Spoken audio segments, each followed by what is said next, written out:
가난하고 무식하다는 시어머니의 폭언에도 남편은 침묵했다. 몇 년 후 성공한 사업가로 뉴스에 등장한 내 얼굴을 보고 그들은 경악했다. 그들의 삶은 처참히 무너져 내린 후였다. 이제 곧 시작될 제 이야기에 귀 기울여 주시겠어요? 시청하고 계신 도시를 댓글로 남겨주세요. 좋아요와 구독으로 채널을 응원해 주시면 더 좋은 이야기로 보답하겠습니다. 내딛는 걸음마다 아이를 낳은 아랫배의 상처가 욱신거렸다. 제왕절개 수술 자국은 아직 아물지 않았고 내 몸은 깃털처럼 위태로웠다. 내 품에 안긴 두 작은 생명, 서준이와 서연이는 얇은 속삭이에 쌓여 곤히 잠들어 있었다. 오늘이어야 했다. 사랑하는 아이들을 집으로 데려와 아빠와 할머니의 따뜻한 환영을 받는 그런 행복한 날이어야만 했다. 하지만 내가 탄 택시가 서울 평창동의 하얀 페인트로 칠해진 으리으리한 저택으로 들어서는 순간부터 불길한 예감은 나를 덮쳤다. 그 집은 지난 1년간 남편 민준과 결혼 생활을 하며 얹혀 살던 시댁이었다.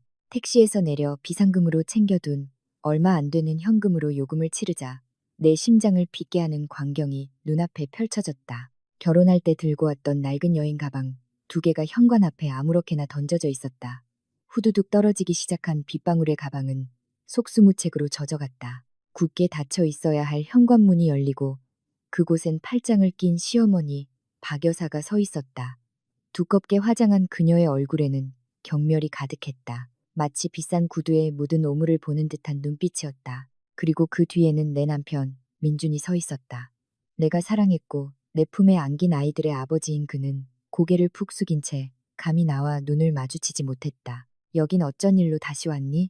박 여사의 날카로운 목소리가 흐린 오후의 정적을 깼다. 나는 마른 침을 삼키며 서준이와 서연이를 더욱 끌어안았다. 어머니, 병원에서 막 퇴원했어요. 이 아이들, 어머니 손주들이고 민준 씨 아이들이에요. 태어난 지 이제 겨우 이틀 됐어요. 손주, 박 여사는 코웃음을 쳤다. 메마르고 가시 돋친 웃음소리였다. 그녀는 아이들을 보기 위해 다가온 것이 아니었다. 오히려 내 여행 가방을 걷어차 계단 아래로 굴러 떨어지게 만들었다. 너 같은 촌뜨기 여자 배에서 나온 손주는 필요 없어. 내 꼴을 좀 봐. 서영아, 넌 우리 집 가사 도우미 딸이었을 뿐이야. 어쩌다 운 좋게 내 어리석은 아들을 꼬셨지. 눈물이 차오르기 시작했다. 나는 민준을 바라보며 간절하게 애원했다. 민준 씨, 제발 뭐라고 말 좀 해봐요. 우리 아이들이잖아요. 비를 피할 곳이 필요해요. 수술 자리가 아직 너무 아파요. 민준은 겨우 고개를 들었다. 그의 눈에는 죄책감이 스쳤지만 어머니에 대한 두려움이 훨씬 더 커 보였다. 입술이 달싹였지만 아무런 소리도 나오지 않았다. 그는 다시 고개를 숙이고 자신의 손만 만지작거렸다. 비겁함의 극치였다. 민준이가 내 편을 들어줄 거라 생각 마라. 박 여사가 다이아몬드 반지로 치장한 손가락으로 나를 가리키며 소리쳤다. 잘 들어, 서영아. 우리 집안은 명망 있는 집안이야. 우리 사업을 이어받으려면 우월한 유전자가 필요해. 너처럼 가난하고 무식한 여자의 피가 섞인 아이는 필요 없다고. 엄마가 무식하면 애들도 뭘 배우겠니? 너처럼 빌부터 살기나 하겠지. 내 그 멍청한 유전자가 우리 집안의 고귀한 피를 더럽힐 거야. 그 말들은 출산의 고통보다 더 날카롭게 내 가슴을 찔렀다. 가난, 무식, 멍청함. 세 단어가 저주의 주문처럼 귓가에 맴돌았다. 내가 고등학교도 졸업하지 못한 것은 사실이다. 민준이 나를 이끌어주겠다고 약속했기에 어린 나이에 결혼했다. 하지만 그 약속은 이제 허공으로 흩어졌다. 저것들 내다 버려. 당장 이혼해. 박 여사가 민준에게 명령했다. 그렇지 않으면 내 차, 신용카드, 상속받을 재산까지 전부 빼앗을 줄 알아. 그 협박에 민준은 몸을 떨었다. 마침내 그가 입을 열었다. 그의 목소리는 쉬고 작았지만 내 남은 마음을 산산조각 내기에는 충분했다. 미안해, 서영아. 그냥 가줘. 난 고생하며 살 수 없어. 이혼 서류는 나중에 보내줄게. 하늘이 무너져 내리는 것 같았다. 빗방울은 폭우가 되어 쏟아졌다. 마치 세상이 내 운명을 슬퍼하는 듯했다. 천둥이 치자품에 안긴 서연이가 놀라 울기 시작했고 곧이어 서준이도 울음을 터뜨렸다. 쌍둥이의 울음소리는 처절하게 울려 퍼졌다. 듣는 이의 마음을 아프게 할 만큼. 하지만 내 앞에 두 사람은 돌처럼 차가웠다. 저 시끄러운 것들 데리고 썩 꺼져. 당장. 박 여사가 경비원에게 나를 끌어내라고 손짓하며 소리쳤다. 사실은 마음씨 좋은 경비원 아저씨는 안타까운 눈으로 나를 바라봤다. 하지만 그에게 선택의 여지는 없었다. 그는 부드럽게 나를 뒤로 이끌었다. 죄송합니다, 서영 씨. 사모님께서 더 화내시기 전에 어서 가시는 게 좋겠습니다. 나는 천천히 뒷걸음질 쳤다. 빗물이 내 몸과 아이들의 속삭이를 적셨다. 낡은 원피스 자락으로 아이들의 얼굴을 가리려 애썼다. 뼛속까지 파고드는 추위에 이가 딱딱 부딪혔다. 마지막으로 민준을 돌아보았다. 그는 이미 몸을 돌려 따뜻하고 웅장한 집 안으로 들어가고 있었다. 폭풍우 속에 아내와 자식들을 버려둔 채 견고한 대문이 쾅 소리를 내며 닫혔다. 이제 나는 높다란 철문 밖에 홀로 서 있었다. 양옆에는 흠뻑 젖은 여행 가방뿐이었다. 추위 때문만이 아니었다. 가슴속에서 타오르기 시작한 분노에 온몸이 떨렸다. 더 이상 아랫배의 고통은 느껴지지 않았다. 한 손으로는 힘겹게 가방을 끌고 다른 한 손으로는 추위에 떠는 두 아이를 필사적으로 품에 안았다. 고급 주택단지 앞 아스팔트 길은 끝도 없이 길고 쓸쓸하게 느껴졌다. 오토바이 택시도 지나가는 버스도 없었다. 쉿, 아가야, 괜찮아. 엄마가 여기 있잖아. 쏟아지는 빗속에서 속삭였다. 내 눈물은 뺨을 타고 흐르는 빗물과 뒤섞였다. 엄마가 미안해. 엄마가 미안해. 너희는 그들이 멍청하다고 부르는 여자의 배에서 태어났구나. 한 걸음 한 걸음이 천근만근이었다. 발은 까졌고 슬리퍼 한쪽은 끊어졌다. 하지만 나는 계속 걸었다. 멈출 수 없었다. 멈추면 죽는 거다. 내가 죽으면 누가 서준이와 서연이를 지켜준단 말인가? 거센 비를 맞으며 산산조각난 내 마음속에 맹세가 새겨졌다. 그들은 내가 가난하다고 나를 버렸다. 내가 배우지 못했다고 나를 모욕했다. 그들은 내가 아무렇게나 버려도 되는 쓰레기라고 생각했다. 두고 봐, 민준 씨. 박 여사, 나는 떨리는 목소리로 하지만 단호하게 중얼거렸다. 오늘 당신들은 나를 쓰레기처럼 버렸지. 하지만 내 품에 안긴 이 생명을 창조하신 신의 이름으로 맹세컨대 언젠가 내가 돌아올 거야. 더 이상 멍청한 서영이는 없을 거야. 당신들이 우러러봐야 할 만큼 높은 곳에 서 있을 테니. 다시 번개가 치며 창백한 내 얼굴을 비췄다. 내 눈은 불타고 있었다. 그날 밤 폭풍우 속에서 순진하고 순종적이었던 서영이는 죽었다. 남은 것은 오직 아이들을 위해 세상과 맞서 싸울 준비가 된 한 명의 엄마뿐이었다. 그날 밤 쫓겨난 후로 3개월이 지났다. 내 삶은 송두리째 바뀌어 가장 밑바닥까지 추락했다. 푹신한 침대도 따뜻한 식사가 차려진 식탁도 더는 없었다. 이제 남은 것은 서울 변두리의 좁은 옥탑방뿐이었다. 오토바이 2대가 겨우 비켜갈 만큼 비좁은 골목에 자리한 곳이었다. 벽은 시멘트 블록이 그대로 드러나 있었고 양철 지붕은 비가 오면 여기저기서 물이 팼다. 바닥은 차가운 시멘트 그대로라 한기가 올라왔다. 하지만 이곳이 지금 나의 성이었다. 얼마 안 되는 저축과 결혼 반지를 판 돈으로 겨우 마련한 유일한 공간. 내가 지켜낼 수 있었던 유일한 귀중품이었다. 매일 동트기 전 나는 알람 소리가 아닌 서준이나 서연이의 배고픈 울음소리나 천장에서 쥐들이 뛰어다니는 소리에 잠에서 깼다. 스트레스와 영양 부족으로 뼈가 앙상하게 드러날 정도로 말라갔다. 옷은 모두 헐렁해졌지만 나 자신을 돌볼 시간 따윈 없었다. 잠깐만 아가, 엄마가 분유 타줄게. 칭얼대는 서준이를 어루며 말했다. 내가 사는 분유는 시중에서 가장 싼 제품이었다. 그마저도 이틀은 더 먹이려고 물을 더 많이 타서 묽게 만들어야 했다. 스트레스와 영양실조로 모유는 한 달 전에 이미 끊겼다. 영양가보다 물이 더 많은 젖병을 빠는 아이들을 볼 때마다 심장이 칼로 베이는 듯 아팠다. 아이들을 다시 재운 후 나는 쌍둥이를 옆집의 친절한 김 여사에게 맡겼다. 그녀 역시 나처럼 가난했지만 내가 주는 얼마 안 되는 돈, 때로는 김밥 한 줄에도 기꺼이 아이들을 돌봐주었다. 서영 씨, 일 조심해서 하고 밥 꼭 챙겨 먹어. 내가 떠날 때마다 김 여사는 당부했다. 나는 닥치는 대로 일했다. 아침에는 옥탑방에서 꽤 먼 부촌의 가정집에서 빨래를 했다. 교통비를 아끼기 위해 3km를 걸어 다녔다. 시댁에서 고운 일만 하던 내 손은 이제 거칠고 갈라졌으며 독한 세제 때문에 자주 벗겨졌다. 첫 번째 일터의 젊은 안주인은 박 여사를 떠올리게 할 만큼 까다로웠다. 이봐요. 빨래 좀 깨끗하게 해요. 셔츠 기세. 아직 때가 묻어있잖아. 일할 마음이 있는 거야, 없는 거야? 이러니 가난하게 살지. 그녀는 남편의 셔츠를 내 얼굴에 던지며 소리쳤다. 나는 그저 고개를 숙이고 목구멍으로 차오르는 분노를 삼켰다. 죄송합니다. 사모님. 다시 빨겠습니다. 빨리 해. 꾸물거리지 말고. 나 부녀회 모임 가야 하니까. 그녀가 다시 쏘아붙였다. 나는 나를 멸시했던 사람들의 얼굴을 떠올리며 있는 힘껏 셔츠를 문질렀다. 땀이 원피스를 적셨다. 몇 시간 동안 허리를 굽히고 있었더니 등이 끊어질 듯 아팠다. 하지만 지칠 때마다 서준이와 서연이의 얼굴이 떠올라 다시 힘을 낼 수 있었다.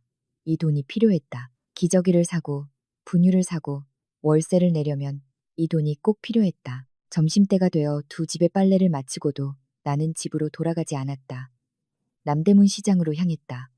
그곳에서 나는 장을 많이 본 아주머니들의 짐을 들어주는 일을 했다. 보수는 얼마 되지 않았고 건장한 남자들과 경쟁해야 했지만 부끄럽지 않았다.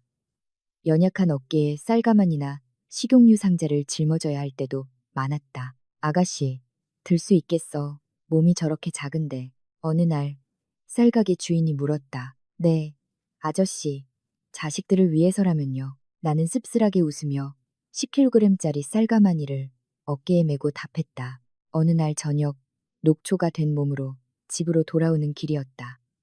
시장 근처 낡은 상가 거리에 있는 헌책방을 지나게 되었다. 보통은 그냥 지나쳤지만 그날따라 이 영원 균일과 더미에 놓인 낡은 경제 잡지가 눈에 띄었다. 표지에는 창업으로 인생을 역전하라는 큰 글씨가 적혀 있었다. 박 여사의 말이 머릿속을 맴돌았다. 무식한 것, 멍청한 것.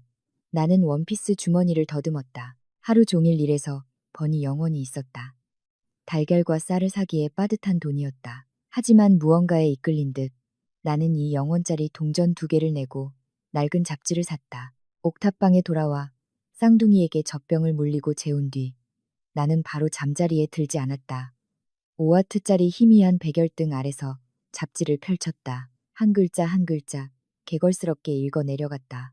고등학교도 마치지 못한 나에게 맞은 마케팅, 브랜딩 같은 용어는 너무나 생소했다. 하지만 포기하지 않았다. 깨달음이 왔다. 육체 노동만으로는 내 운명을 바꿀 수 없다는 것을. 평생 빨래하는 아줌마로 살아도 나는 여전히 가난할 것이다. 박 여사와 민준에게 복수하고 싶다면, 내 아이들에게 괜찮은 삶을 선물하고 싶다면 나는 똑똑해져야 했다. 지갑뿐만 아니라 머리도 채워야 했다. 그날 이후로 돈이 조금이라도 남으면 헌책을 샀다.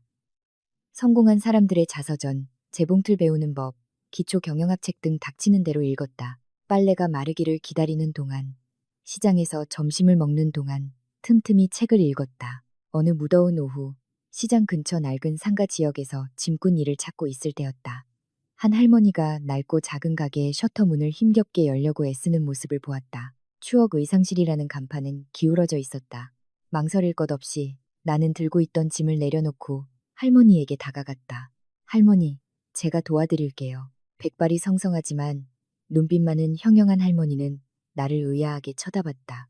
남은 힘을 다해 뻑뻑한 셔터 문을 밀어 올렸다. 고맙다, 아가씨. 할머니가 쉰 목소리로 말했다. 나이가 드니 기운이 없어서 어제는 직원이 월급을 못 준다고 그만뒀지 뭐야. 나는 가게 안을 엿보았다. 아름다운 옷감들이 가득했지만 먼지가 쌓여 있었고 마네킹들은 유행이 한참 지난 옷을 입고 있었다.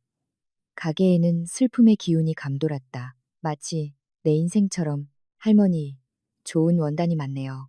나는 솔직하게 말했다. 구석에 있는 비단, 한복 옷감의 고운 빛깔에 시선이 꽂혔다. 이렇게 놔두기엔 아까운데요. 나중에 자신을 한 원장이라고 소개한 할머니는 한숨을 쉬었다. 좋으면 뭐하나. 아무도 사질 않는 걸. 내 옷은 촌스럽다고들 해. 요즘 사람들은 싸구려 수입 옷만 좋아하잖아. 아마 다음 달에는 문을 닫아야 할 것 같아. 요 며칠 헌책에서 얻은 지식으로 가득 찬 내 머리가 빠르게 회전하기 시작했다. 마네킹에 입혀진 원피스가 눈에 들어왔다. 바느질은 꼼꼼했지만 깃 디자인이 너무 딱딱해서 옷이 낡아 보였다. 할머니, 나는 망설이며 말했다. 제가 조언 하나 드려도 될까요? 저 깃을 떼어내고 허리 부분에 적이 남은 천 조각으로 리본 장식을 달면 어떨까요? 제가 어제 잡지에서 본 것처럼 훨씬 현대적으로 보일 것 같아요. 한 원장은 나를 쳐다보고 다시 원피스를 쳐다봤다. 이번에는 나를 평가하는 듯한 눈빛이었다. 그녀는 내 낡은 원피스와 거친 손을 보았지만 아마도 내 눈 속의 불꽃도 보았을 것이다. 바느질 할 줄 아니? 그녀가 물었다. 아주 조금요. 어렸을 때 옆집 아주머니 단추 다는 걸 도와드린 적은 있어요. 하지만 저는 빨리 배워요. 배우고 싶어요. 나는 단호하게 대답했다. 한 원장은 잠시 침묵하더니 옅은 미소를 지었다. 들어오너라. 아침에 먹다 남은 김치볶음밥이 있는데 같이 먹자. 그러고 나서 아까 말한 리본이 뭔지 보여주렴. 그날 오후 문 닫기 직전에 낡은 의상실 안에서 나는 오랫동안 잊고 지냈던 감정을 느꼈다. 희망. 나는 이 만남이 모든 것의 시작이 될 줄은 꿈에도 몰랐다. 2년이 흘렀다. 낡은 원피스와 거친 손으로 추억 의상실에 첫 발을 내디딘 것이 엊그제 같은데 이제 그 낡은 의상실은 나의 두 번째 집이 되었다. 그곳은 내가 단순한 재봉사가 아니라 비전을 가진 한 여성으로 성장한 곳이었다. 시간은 쏜살같이 흘렀다. 하루하루가 쉴 틈 없이 바쁘게 돌아갔다. 새벽 3시면 일어나 이제 막 아장아장 걷기 시작한 서준이와 서연이의 아침과 도시락을 준비했다. 6시에는 옆 동네 어머니들이 함께 운영하는 저렴한 어린이집에 아이들을 데려다 주었다. 아이들을 떼어놓고 오는 발걸음은 무거웠지만 일과 공부에 집중하기 위한 유일한 방법임을 알았다. 서준아, 서연아, 말썽 피우지 말고 엄마 일하고 올게. 매일 아침 유일한 위안인 아이들의 통통한 볼에 입을 맞추며 속삭였다. 응, 엄마, 이따가 호떡 사와. 서연이가 웅얼거리며 말했다. 의상실에 도착하면 나는 곧장 옷감과 패턴 더미에 파묻혔다. 한 원장님은 평범한 의상실 주인이 아니었다. 젊은 시절에는 꽤 유명한 디자이너였지만 가족의 비극과 세월의 무게에 열정을 잃었던 분이었다. 나의 서투르지만 넘치는 호기심이 그녀의 꺼져가던 불씨를 다시 살린 듯했다. 틀렸어, 서영아. 이 드레스 가슴 부분에 실을 너무 팽팽하게 당겼잖니. 한 원장님은 내 바느질을 꼼꼼히 살피며 엄하게 지적했다. 그녀의 눈은 일밈의 오차도 용납하지 않았다. 기억해, 옷은 제2의 피부와 같아. 입는 사람의 몸을 편안하게 감싸줘야지. 옥죄어서는 안 돼. 죄송합니다, 원장님. 다시 할게요. 나는 불평 없이 이 시간 동안 공들인 바느질을 바로 뜯어냈다. 한 원장님의 모든 꾸지람이 값비싼 가르침이라는 것을 알았기 때문이다. 한 원장님은 드레이핑, 패턴 제작, 복잡한 자수 기술 등 고급 재봉 기술뿐만 아니라 나를 학교에 보내주셨다. 그렇다. 학교였다. 넌 머리가 좋아. 서영아. 그 머리를 장 보는 데만 쓰기엔 아까워. 어느 날 그녀는 검정고시 안내문을 내밀며 말했다. 이거 봐. 고등학교 졸업장부터 따라. 그러고 나면 내가 야간 대학 등록금 대줄게. 경영학이든 디자인이든 네가 원하는 걸로. 나는 그날 울었다. 생판남이 나를 이토록 아껴준다는 사실에 감동의 눈물을 흘렸다. 정작 내 가족은 나를 버렸는데 원장님, 절대 실망시켜드리지 않을게요. 그렇게 지옥 같지만 아름다운 날들이 시작되었다. 낮은 의상실에서 일하고 저녁에는 주문 제작 옷을 만들고 밤에는 야간 대학을 다니고 자정이 넘어서는 아이들을 돌보고 공부를 했다. 하루에 고작 3시간을 잤다. 눈밑은 검게 변하고 몸은 더 말라갔지만 내 눈빛은 더욱 날카로워졌다. 나는 마른 스펀지가 물을 빨아들이듯 모든 지식을 흡수했다. 브랜딩, 타겟 고객, 색채 심리학을 배웠다. 패션은 단순히 옷이 아니라 정체성이며 자신감이라는 것을 깨닫기 시작했다. 어느 흐린 오후, 새로 들어온 두꺼운 옷감 뭉치를 나르고 있었다. 트럭이 가게 앞길가에 멈춰섰다. 무거운 옷감을 어깨에 이고 힘겹게 버티고 서 있을 때 번쩍이는 검은색 세단 한 대가 교통체증으로 천천히 내 옆을 지나갔다. 심장이 멎는 것 같았다. 그 차 번호를 알았다.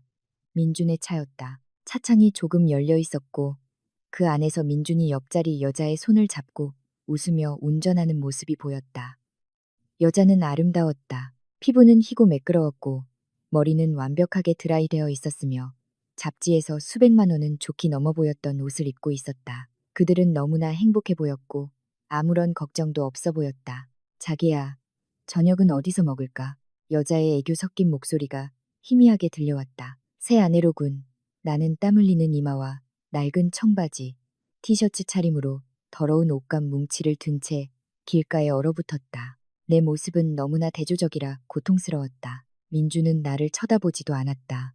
그에게 나는 길가의 수많은 초라한 사람들 중 하나, 보이지 않는 존재일 뿐이었다.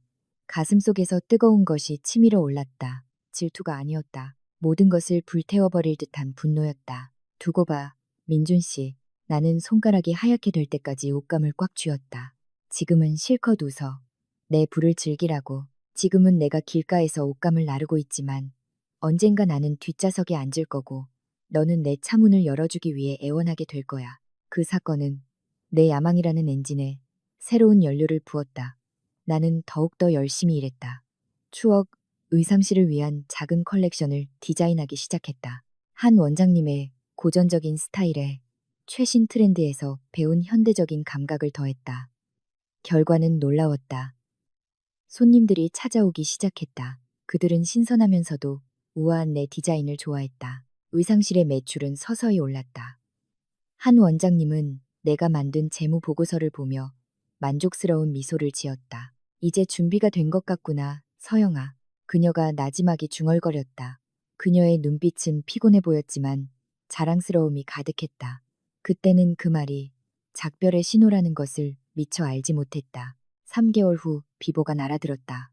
한 원장님이 잠든 사이 조용히 세상을 떠나셨다. 자식도 남편도 없이 외로이 가신 그녀는 의상실과 그 안의 모든 것을 내게 유산으로 남겼다. 피는 섞이지 않았지만 내 딸인 서영이에게 유언장에는 그렇게 쓰여 있었다. 나는 무너져 내렸다. 한 원장님을 잃은 슬픔은 시댁에서 쫓겨났을 때보다 더 고통스러웠다. 그녀는 나의 어머니이자 스승이었고 구원자였다. 하지만 슬픔에만 잠겨 있을 수는 없었다. 내 어깨에는 무거운 책임이 있었다. 나의 미래가 달려있는 서준이와 서연이가 있었다. 유산과 그동안 악착같이 모은 돈으로 나는 큰 도박을 했다. 2주 동안 의상실 문을 닫았다. 내부를 완전히 새롭게 단장했다. 칙칙한 벽은 깨끗하고 미니멀한 흰색으로 칠했고 조명은 따뜻하고 고급스러운 스포트라이트로 바꿨다. 그리고 가장 중요한 것, 가게 이름을 바꿨다. 더 이상 추억, 의상실이 아니었다. 이제 그 자리에는 우아한 금색 글씨로 서영 모드, 셔영 모드라는 간판이 걸렸다. 나는 사업 컨셉을 완전히 뜯어고쳤다. 가격을 심하게 깎는 시장 아주머니들을 더 이상 상대하지 않았다. 외모를 통해 자신을 증명하고 싶어하는 커리어우먼, 여성 사업가, 젊은 사교계 명사들을 타깃으로 삼았다. 나는 대담하고 강렬하면서도 여성스러움을 잃지 않는 디자인을 선보였다. 역경을 딛고 일어선 나 자신을 표현하는 디자인이었다. 첫 론칭 행사는 조용했다. 단골 몇 명만이 찾아왔을 뿐이었다. 나는 의심하기 시작했다. 너무 야심이 과했던 걸까? 리모델링, 비용으로 돈은 거의 바닥나 있었다. 하지만 기적은 예상치 못한 곳에서 찾아왔다.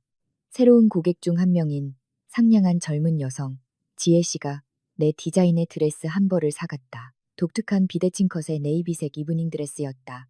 정말 아름다워요, 서영 씨. 바느질도 꼼꼼하고 몸에 딱 맞네요. 그녀가 칭찬했다. 알고 보니 지혜 씨는 요즘 가장 인기 있는 톱스타 디바의 개인 비서였다. 어느 날 밤, 디바는 갑작스럽게 시상식에 참석해야 했는데 유명 디자이너에게 맞춘 드레스가 망가지는 사고가 발생했다. 당황한 지혜 씨는 자기가 막 사온 서영 모드의 드레스를 디바에게 제안했다. 그날 밤, 디바는 내가 디자인한 드레스를 입고 레드카펫을 걸었다. 그녀의 사진은 소셜미디어를 통해 순식간에 퍼져나갔다. 이 드레스 디자이너 누구야? 심플한데 고급스러워. 디바 저 옷 입으니까 정말 우아해 보인다. 어느 브랜드지? 다음날 내 휴대폰은 불이 났다. 주문 알림이 쉴 새 없이 울렸다. 팔로워가 200명뿐이던 부티크의 인스타그램 계정은 하룻밤 사이에 5만 명으로 급증했다. 기자들이 서영 모드의 배우를 캐기 시작했다. 나는 벅찼지만 행복했다. 나와 같은 열정을 가진 패션 디자인과를 갓 졸업한 젊은 재봉사 3명을 새로 고용했다. 우리는 매일 밤늦게까지 일했다. 성공 가도를 달리는 와중에도 나는 엄마로서의 본분을 잊지 않았다. 주말은 온전히 서준이와 서연이를 위한 시간이었다. 이제 5살이 된 아이들은 똑똑하고 예민한 아이들로 자라났다. 엄마, 이 옷 엄마가 만든 거지. 텔레비전에도 나왔어. 서준이가 우리의 새 아파트 거실 텔레비전 화면을 가리키며 소리쳤다. 그렇다. 우리는 좁은 옥탑방에서 깨끗하고 안전한 소형 아파트로 이사했다. 응, 맞아 아들. 예뻐. 나는 소파에 앉아 아이들을 껴안으며 물었다. 응, 엄청 예뻐. 엄마 최고야. 서연이가 칭찬했다.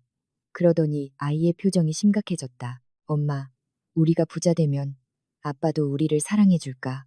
그 순진한 질문이 내 심장을 찔렀다.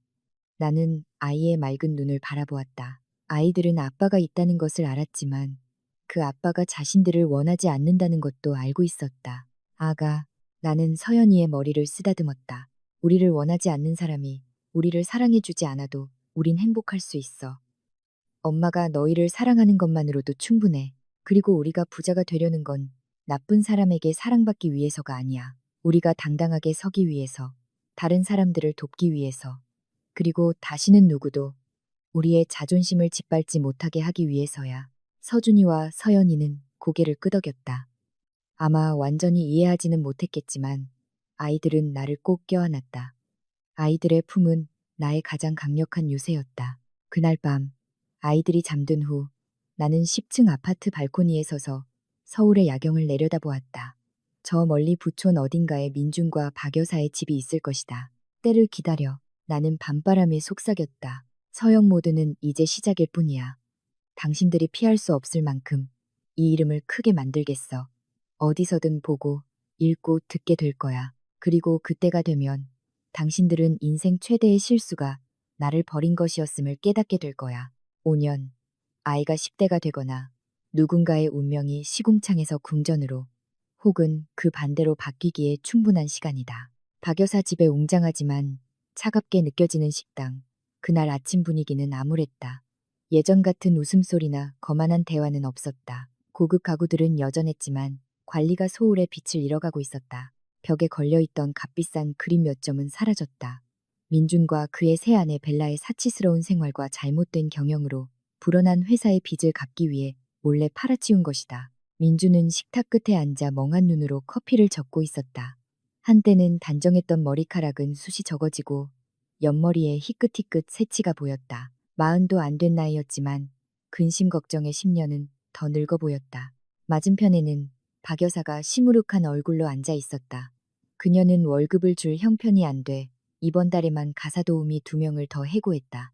은행 대출은 언제 나오는 거니, 민준아? 박 여사가 침묵을 깨며 퉁명스럽게 물었다. 벨라가 자꾸 새 차 사달라고 조르잖니. 걔 징징거리는 소리에 귀가 따가워 죽겠다. 민준은 깊은 한숨을 내쉬었다. 은행에서 거절했어요. 어머니. 담보로 잡힐 만한 게 더는 없대요.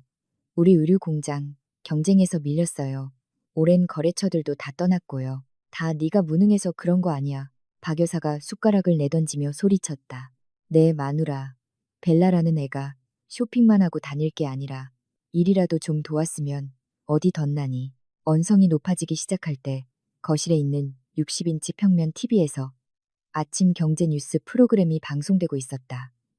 앵커의 또랑또랑한 목소리가 그들의 시선을 사로잡았다. 오늘의 비즈니스 인물 코너에서는 특별한 손님을 모셨습니다. 무에서 시작해 모든 것을 이룬 여성. 포브스 코리아가 선정한 올해의 가장 영향력 있는 여성 기업가로 선정된 분입니다. 그녀의 패션 브랜드 서영 모드는 이제 아시아 시장까지 진출했습니다. 서영 대표님을 환영해 주십시오. 서영이라는 이름에 민준과 박 여사는 얼어붙었다. 그들은 재빨리 TV 화면으로 고개를 돌렸다. 화면 속에는 숨 막힐 듯 아름다운 여성이 앉아 있었다. 상아색 블레이저 정장은 그녀의 몸을 완벽하게 감쌌고 위험 있으면서도 우아한 분위기를 풍겼다. 머리는 세련된 올림머리를 하고 있었다. 그 얼굴 틀림없었다. 서영이었다.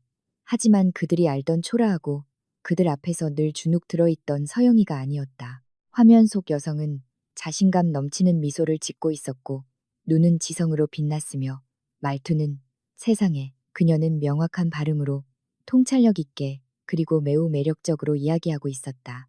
안녕하세요. TV 속 서영이 치명적으로 달콤한 미소를 지으며 인사했다. 서영 대표님, 진행자가 물었다. 대표님의 성공 스토리가 정말 화제입니다. 많은 분들이 대표님 인생에서 지금처럼 성공하기까지 가장 큰 전환점이 무엇이었는지 궁금해합니다. 듣기로는 과거에 힘든 시기를 겪으셨다고요. 식당에서 박 여사는 심장이 거세게 뛰는 가슴을 부여잡았다. 손이 떨려 커피잔을 쳤고 잔은 대리석 바닥에 떨어져 산산조각 났다. 하지만 아무도 깨진 유리 조각에 신경 쓰지 않았다. 그들의 시선은 서영의 대답에 고정되어 있었다. 화면 속 서영은 의미심장한 미소를 지었다. 그녀는 렌즈를 꿰뚫고 집에 있는 민준과 박 여사의 영혼을 직접 들여다보는 것처럼 똑바로 카메라를 응시했다. 제 인생의 전환점은요. 서영은 잠시 숨을 골랐다. 제가 버려졌을 때입니다. 저는 과거에 갓 태어난 쌍둥이를 품에 안고 집에서 쫓겨난 적이 있습니다. 억수같이 비가 오는 날이었죠. 가난하고 배우지 못했다는 이유로 모욕을 당했습니다. 제 유전자가 멍청한 유전자라서 후손을 망칠 거라는 말도 들었습니다. 민주는 입을 쩍 벌렸다. 그의 얼굴은 시체처럼 창백해졌다. 하지만 서영은 단호하지만 차분한 어조로 말을 이었다. 저는 오히려 저를 버린 그 사람들에게 감사하고 싶습니다. 저를 얕봐주셔서 감사합니다. 여러분이 돌멩이라고 생각하고 버린 다이아몬드를 빛나게 할 기회를 주셔서 감사합니다. 여러분의 모욕은 제게 연료가 되었습니다. 여러분 덕분에 저는 배웠고 여러분 덕분에 저는 일어섰습니다. 그리고 오늘 저는 증명해 보입니다.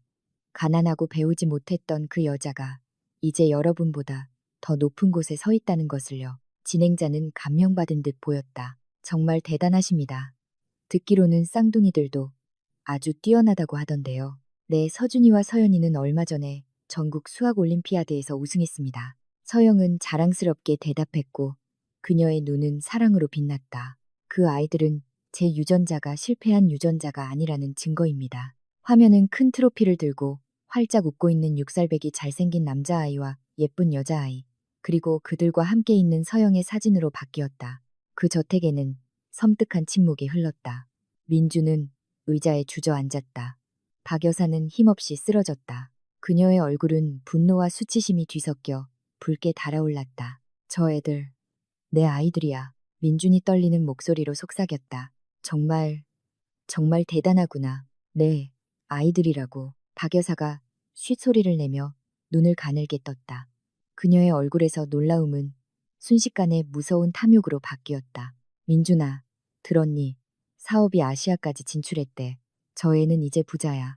우리보다 훨씬 더 부자라고. 그래서요, 어머니, 이제 우릴 미워할 텐데요. 민준이 절망적으로 대답했다. 멍청한 놈, 박 여사가 식탁을 내리쳤다. 걔들은 내 손주들이야. 우리 집안의 핏줄이라고. 우리에겐 걔들에 대한 권리가 있어. 네가 쌍둥이 양육권을 가져올 수만 있다면 우리는 재산 분할을 요구할 수 있어. 아니면 적어도 양육비 명목으로 매달 돈이라도 받아낼 수 있단 말이다. 다시 그 애한테 접근해, 민준아. 쓸모없는 벨라는 버려버리고 서영이를 다시 되찾아와. 민주는 망설이는 눈으로 어머니를 바라봤다. 하지만 쌓여가는 빚과 눈부신 서영의 성공이 그의 마음을 흔들었다. 탐욕이 서서히 수치심을 집어삼켰다. 그 뉴스 방송의 파급력은 엄청났다. 평소에는 비톡촉 전화만 오던 민준의 사무실 전화가 쉴 새 없이 울렸다. 하지만 이번에는 독촉이 아닌 호기심 많은 사업 동료들의 전화였다. 어이, 김 사장. TV에 나온 그 사람 전 부인이라며. 와, 정말 대단하더군. 어떻게 그런 여자를 놓쳤나?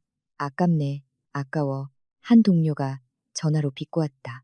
민주는 그 말을 들을 때마다 얼굴이 화끈거렸다. 한편 민준과 벨라의 결혼 생활은 지옥으로 변했다. 남편이 성공한 전 부인에게 눈독을 들이기 시작했다는 것을 안벨라는 매일같이 히스테리를 부렸다. 뭐? 이제 그 가사도우미년이 돈 좀 벌었다고 다시 돌아가고 싶어? 벨라가 명품 가방을 던지며 소리쳤다. 말 조심해, 벨라. 그 사람은 내 아이들 엄마야. 처음으로 벨라에게 맞서는 민준이 소리쳤다. 후회가 그의 마음을 갉아먹기 시작했다. 과거 그는 더 아름답고 세련된 벨라를 위해 서영을 버렸다. 하지만 이제는 서영이 벨라보다 훨씬 더 세련되어 보였다. 서영에게는 지적이고 독립적인 여성의 아우라가 있었다. 반면 벨라는 돈만 쓸 줄 아는 기생충에 불과했다. 어머니의 성화와 눈앞에 닥친 경제적 파탄에 떠밀려 민주는 마침내 비열한 계획을 세웠다. 그는 서영 모두의 사무실 주소를 알아내기 시작했다. 민준아, 기억해라. 민준이 떠나기 전 박 여사가 당부했다. 제일 좋은 옷으로 차려입고 가. 꽃다발도 잊지 말고 필요하면 울어. 후회한다고 말해. 예전에 엄마 때문에 어쩔 수 없었다고. 아니 그건 안 되겠다. 그냥 네가 철이 없었다고 해. 중요한 건 그 여자의 마음을 다시 얻거나 최소한 아이들에게 접근할 길을 트는 거야. 민주는 고개를 끄덕였다. 그는 아직 그럴듯해 보이는 낡은 정장을 꺼내 입고 커다란 빨간 장미 꽃다발을 사서 서울 도심의 고급 오피스 빌딩으로 차를 몰았다. 한편 서영 모드 본사에서 나는 서울 패션위크에 선보일 디자인을 검토하느라 바빴다. 내 비서 니나가 약간 긴장한 얼굴로 들어왔다. 대표님, 로비에 손님이 와 계십니다. 막무가내로 뵙겠다고 하시는데 대표님 남편이라고 니나가 망설이며 보고했다. 나는 스케치를 하던 손을 멈췄다. 심장이 두근거렸다. 하지만 그건 사랑 때문이 아니었다. 오랫동안 기다려온 전투의 아드레날린 때문이었다. 나는 옅은 미소를 지었다. 마침내 물고기가 그물에 걸려들었구나. 전 남편이겠지, 리나 씨. 나는 차분하게 정정했다. 들여보내줘요. 5분 후, 내 사무실 문이 열렸다. 민준이 망설이는 걸음으로 들어왔다. 그는 넓고 현대적이며 고급스러운 내 사무실을 보고 놀란 듯했다. 내 뒤에 통유리창 너머로는 서울의 마천루가 펼쳐져 있었다. 나는 커다란 대표이사 의자에 앉아 무표정하게 그를 바라봤다. 서영아, 그의 목소리가 잠겨 있었다. 그는 장미 꽃다발을 내 책상 위에 올려놓았다. 너 정말 대단하다. 어제 TV에서 보고 정말 자랑스러웠어. 나는 꽃에는 손도 대지 않았다. 그저 다리를 꼬고 차갑게 그를 바라볼 뿐이었다. 본론만 말해. 민준 씨, 무슨 일로 온 거지? 내 시간은 비싸. 내 권위적인 말투에 민준은 움찔하는 듯했다. 그는 미소를 지으려 애썼다. 한때는 나를 녹였던 그 미소가 이제는 처량해 보였다. 서영아, 사과하러 왔어. 정말이야. 그때 널 보낸 건 내 인생 최대의 실수였어. 매일 후회했어. 난 깨달았어. 나를 진심으로 사랑해준 여자는 너뿐이었다는 걸. 벨라는 악녀야. 그 여자는 내 돈만 보고 결혼했어. 나는 작게 웃었다. 메마른 웃음이었다. 재미있네. 예전엔 내가 기생충이라고 빌부터 산다고 했으면서 이제 와서 내 아내가 그렇다고. 당신은 정말 변한 게 없구나. 민준 씨, 항상 자신의 무능함을 남 탓으로 돌리지. 민준의 얼굴이 붉어졌다. 그는 내 책상 앞에 무릎을 꿇고 내 손을 잡으려 했다. 서영아, 제발 두 번째 기회를 줘. 아이들을 위해서라도. 아이들에겐 아빠가 필요하잖아. 안 그래? 서준이랑 서연이 보고 싶어. 정말 보고 싶다고. 나는 그가 내 손을 잡기 전에 거칠게 뿌리쳤다. 보고 싶다고? 지난 6년 동안 단 한순간이라도 아이들을 찾아온 적 있어? 아이들 배고플 때 분유값으로 단돈 1,000원이라도 보낸 적 있냐고? 서연이가 고열로 아팠을 때, 내가 새벽 2시에 아이를 업고 보건소까지 걸어가야 했을 때, 당신은 어디 있었지? 어디 있었냐고. 민준 씨, 내 고함이 사무실에 울려 퍼졌다. 민준은 고개를 숙인 채 침묵했다. 어머니가 못 가게 했어. 서영아, 어머니 성격 알잖아. 내 엄마 치마폭 뒤에 숨는 건 그만둬. 나는 날카롭게 말을 잘랐다. 당신은 성인 남자야, 민준 씨. 그런데 용기는 개미 눈곱만큼도 없지. 그리고 이제 와서 내가 성공하고 내 아이들이 뛰어난 걸 보니까 갑자기 당신이 아빠라는 게 생각났나 보지. 당신은 아이들이 보고 싶은 게 아니야. 당신은 내 돈이 그리운 거야. 민주는 고개를 들었다. 정체가 탄로나자 그의 눈에 분노가 서렸다. 건방지게 굴지 마, 서영아. 어쨌든 내 피가 그 아이들 몸에 흐르고 있어. 법적으로 난 여전히 걔들 친아빠야. 내가 방해하면 양육권 소송을 걸 수도 있다고. 어? 나는 도전적으로 눈썹을 치켜 올렸다. 어디 한번 해보시지. 그때 사무실 문이 다시 열렸다. 명문 사립학교 교복을 입은 두 아이가 명랑하게 들어왔다. 엄마 우리 왔어요. 서준이와 서연이는 문 앞에서 멈춰섰다. 아이들은 붉어진 얼굴로 엄마 앞에 무릎 꿇고 있는 낯선 남자를 보았다. 민주는 고개를 돌렸고 건강하고 잘생긴 쌍둥이의 모습에 눈이 빛났다. 서준아, 서연아, 이리 와. 아빠야. 민준이 일어서서 아이들을 안으려는 듯 두 팔을 벌렸다. 하지만 아이들의 반응은 예상 밖이었다. 아이들은 그 품으로 달려가지 않았다. 오히려 한 걸음 뒤로 물러섰다. 아이들의 얼굴은 나와 똑같이 차갑고 무표정했다. 서연이는 민준을 머리부터 발끝까지 훑어보더니 날카로운 말투로 물었다. 아빠? 우리 아빠는 죽었는데요. 예전에 우리가 생일날 아빠는 왜 안 오냐고 물었을 때 엄마가 그렇게 말했어요. 서준이가 냉소적으로 덧붙였다. 아저씨 누구세요? 아빠인 척하지 마세요. 비 오는 날 엄마를 버린 사람은 모르는 사람이에요. 그 말은 물리적인 타격보다 더 세게 민준을 후려쳤다. 그는 그 자리에 얼어붙었고 그의 팔은 허공에 허무하게 매달려 있었다. 그는 깨달았다. 아이들의 마음의 문은 이미 굳게 닫혔다는 것을. 과거 자신의 행동으로 인해 잠겨버렸고 그 열쇠는 증오의 바다 깊은 곳으로 던져졌다는 것을. 내 사무실을 감싼 침묵은 너무나 무거워서 마치 방 안의 모든 공기가 빨려 나간 듯했다. 방금 전 서준이와 서연이의 입에서 나온 순수하지만 날카로운 말들은 여전히 허공에 맴돌았다. 그 말들은 아이들과 생물학적 아버지 사이에 보이지 않지만 너무나도 넓은 심연을 만들어냈다. 민주는 얼어붙은 채 서 있었다. 뻗었던 팔은 마치 조종하는 줄이 끊어진 꼭두각시처럼 힘없이 옆으로 떨어졌다.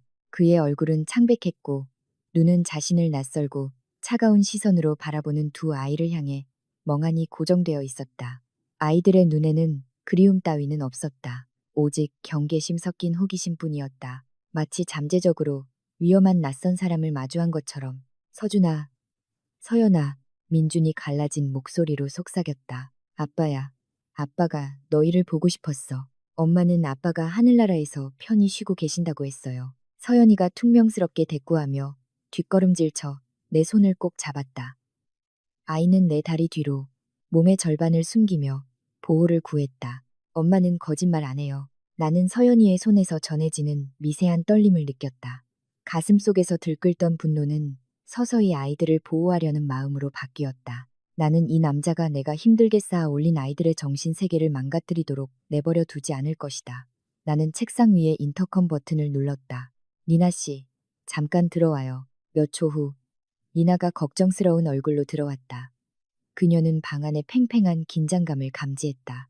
니나 씨, 서준이랑 서연이 좀 놀이방으로 데려가줘요. 아이스크림이든 뭐든 원하는 거 사주고요. 엄마는 이 손님과 할 얘기가 좀 있어서. 나는 민준에게서 시선을 떼지 않고 단호하게 명령했다. 네, 대표님. 얘들아, 이모랑 밖에 나가서 놀까? 니나가 부드럽게 말했다. 아이들은 허락을 구하듯 잠시 나를 쳐다봤다. 나는 고개를 끄덕이며 안심시키는 미소를 지었다. 니나 이모랑 먼저 가 있어. 엄마 금방 갈게. 문이 닫히고 아이들의 발소리가 멀어지자 나의 평온한 가면은 무너져 내렸다.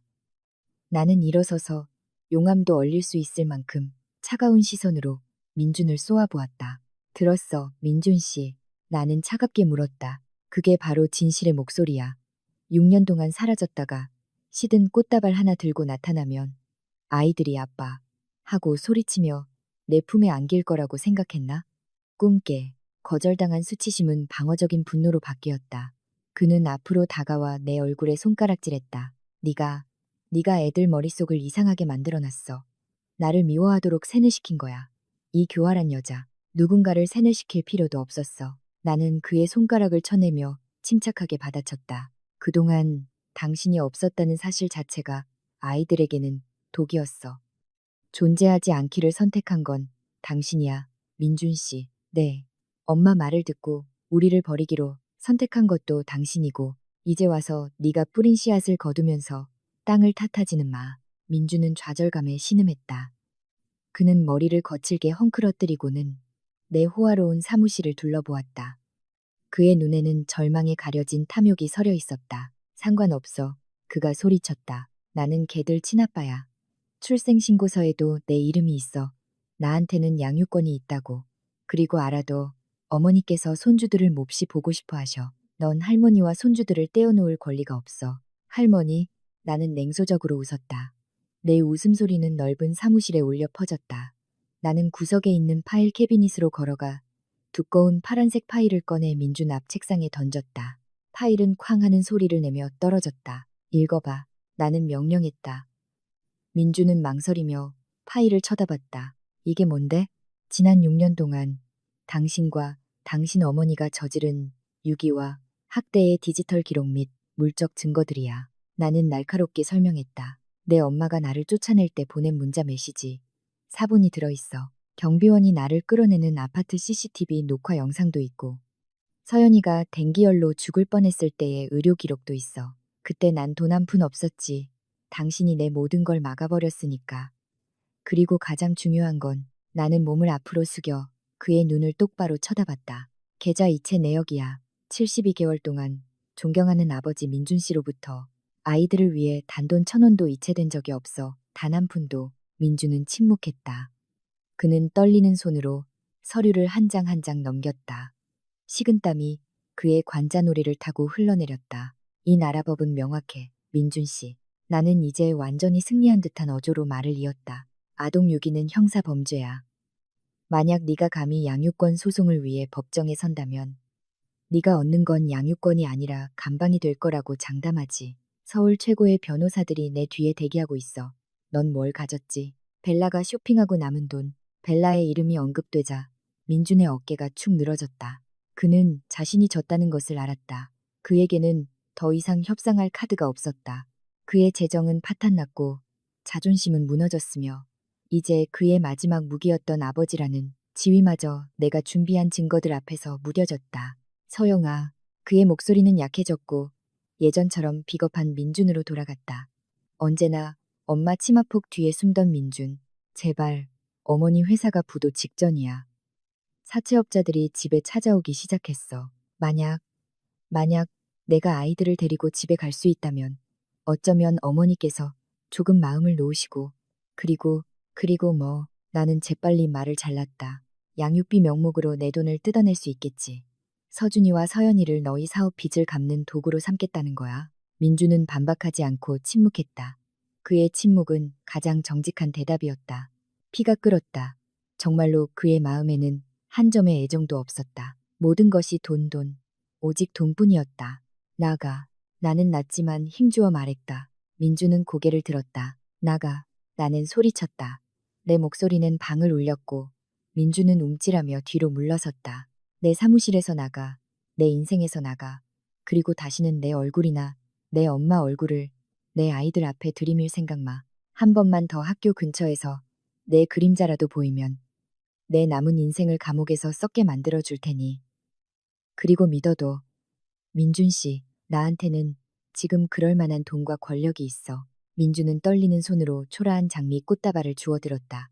그는 나를 흘끗 쳐다봤다. 뒤늦은 후회와 한때는 어리석고 순종적이었던 서영에 대한 그리움이 가득한 눈빛이었다. 하지만 그 서영은 이미 죽었다. 그는 돌아서서 문으로 비틀거리며 걸어갔다. 그리고 한 가지 더. 민준 씨. 그의 손이 문고리를 잡았을 때 내가 불렀다. 그는 돌아섰다. 그의 눈에 희미한 희망이 어렸다. 내 어머니께 전해. 나는 다시 위험 있는 의자에 앉아 값비싼 펜을 손가락 사이에서 굴리며 무심하게 말했다. 그 멍청한 유전자를 가진 가난한 여자가 방금 너희가 빚진 은행의 최대 주주가 되었다고. 그러니 준비하라고 해. 다음 달 청구서는 조금 더 빡빡해질 테니까. 민준의 눈이 커지고 입이 믿을 수 없다는 듯 벌어졌다. 그의 얼굴은 종이처럼 하얗게 질렸다. 그는 자신이 마주한 상대가 더 이상 전 부인이 아니라 자신의 운명의 목줄을 쥔 거인이라는 것을 이제야 깨달았다. 말없이 그는 뛰쳐나갔다. 내가 군림하는 상아탑에서 도망치듯 나는 길게 숨을 내쉬며 푹신한 가죽 의자에 등을 기댔다. 후련했다. 정말 후련했다. 복수가 이루어져서가 아니었다. 그동안 나를 미세하게 쳐내고 있던 과거의 사슬을 마침내 끊어냈기 때문이었다. 문이 다시 열렸다. 니나가 고개를 내밀었다. 이제 괜찮으세요, 대표님. 나는 진심으로 미소 지었다. 아주 괜찮아, 니나 씨. 아이들 들여보내줘. 오늘 점심은 맛있는 거 먹자. 그 만남이 있고 2달 후 서울의 하늘은 마치 진정한 자유를 축하하듯 맑게 개었다. 하지만 그 맑은 하늘은 평창동의 호화로운 저택 주민들에게는 해당되지 않았다. 박 여사와 민준의 운명 위에는 짙은 먹구름이 드리워져 있었다. 그날 아침 하얀 기둥이 인상적인 그 집 앞은 소란스러웠다. 파티 때문이 아니었다. 은행의 자산 압류, 집행 때문이었다. 커다란 트럭들이 대문 앞에 줄지어 서 있었고 제복을 입은 사람들이 이탈리아제 소파, 고급 옷장, 그리고 다른 사치품들을 집 밖으로 실어 나르고 있었다. 압류라고 쓰인 커다란 빨간 스티커가 대문과 현관문에 눈에 띄게 붙어 있었다. 나는 그곳에 가지 않았다. 그들의 고통을 직접 보며 내 눈을 더럽힐 필요는 없었다. 하지만 그 소식은 어디에나 있었다. 텔레비전, 신문, 심지어 소셜미디어에 가십 계정까지 한때 그렇게 거만했던 명망가의 몰락을 떠들썩하게 보도했다. 나는 태블릿으로 이웃들이 찍은 아마추어 영상을 보았다. 영상 속에는 박 여사가 히스테리를 부리는 모습이 담겨 있었다. 그녀는 뜨거운 아스팔트 바닥에 주저앉아 은행 직원의 다리를 붙잡고 울부짖었다. 항상 높게 빗어 올렸던 머리는 헝클어져 있었고 화장기 없는 얼굴은 늙고 주름져 보였다. 내 집 가져가지 마세요. 이건 남편이 물려준 유산이란 말이에요. 당신들은 강도야. 나 높은 사람 많이 알아요. 다 신고할 거야.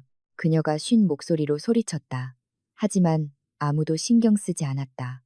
직원들은 묵묵히 자신의 일을 계속했다. 한때 비 오는 날, 내 여행 가방을 걷어찼던 박 여사는 이제 자신의 궁전에서 쫓겨나는 것이 어떤 기분인지 직접 느끼고 있었다. 인과응보는 주소를 틀리는 법이 없다. 단지 가장 적절한 때를 기다릴 뿐이다. 민준은 어디에 있었을까? 영상 구석에서 나는 민준을 보았다. 그는 압류 스티커가 붙고 있는 자신의 고급 세단 옆에 멍하니 서 있었다. 그는 망연자실해 보였지만 그의 가장 큰 절망은 재산을 잃은 것 때문이 아니었다. 배신 때문이었다. 한 여자가 루이비통 여행 가방 2개를 끌고 집에서 나왔다. 벨라였다.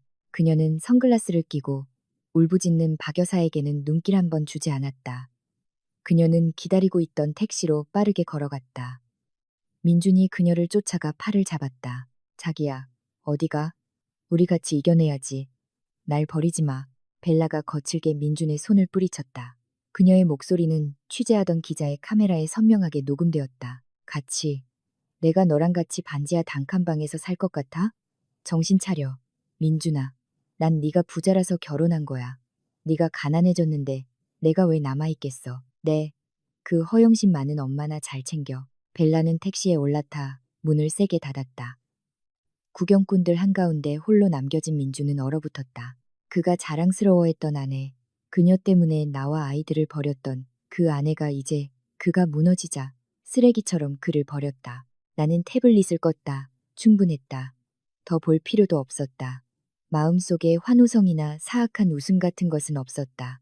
오직 연민만이 느껴졌다. 스스로를 파멸시킨 그들의 오만함에 대한 연민. 최고의 복수는 내 손으로 그들을 파괴하는 것이 아니었다. 그들이 스스로의 행동으로 무너져 내리는 동안 내가 그들 없이 얼마나 행복한지를 보게 내버려 두는 것이었다. 나는 소파에서 일어나 펜트하우스 발코니로 걸어 나갔다. 부드러운 저녁 바람이 내 얼굴을 스쳤다. 아래로는 서울의 야경이 펼쳐져 있었다. 도시의 불빛이 하나둘씩 켜지기 시작했다. 엄마, 명랑한 목소리가 내 상념을 깼다. 서준이와 서연이가 내게 달려왔다. 막 피아노 레슨을 마치고 돌아온 참이었다. 아이들의 얼굴은 환하게 빛났고 볼은 건강하게 발그레했다. 엄마, 이것 봐요. 서준이 또 100점 맞았어요. 서준이가 시험지를 내밀며 자랑했다. 서연이도요. 서연이는 선생님한테 피아노 잘 친다고 칭찬받았어요. 서연이도 지지 않으려는 듯 말을 보탰다. 나는 무릎을 굽히고 두 팔을 활짝 벌려 나의 두 작은 천사를 껴안았다. 아이들의 땀 냄새와 특유의 베이비 로션 향이 섞인 채취는 내게 천국의 향기였다. 우리 아들, 딸 정말 대단하다. 엄마는 너희가 정말 자랑스러워. 나는 아이들의 정수리에 번갈아 입을 맞추며 속삭였다.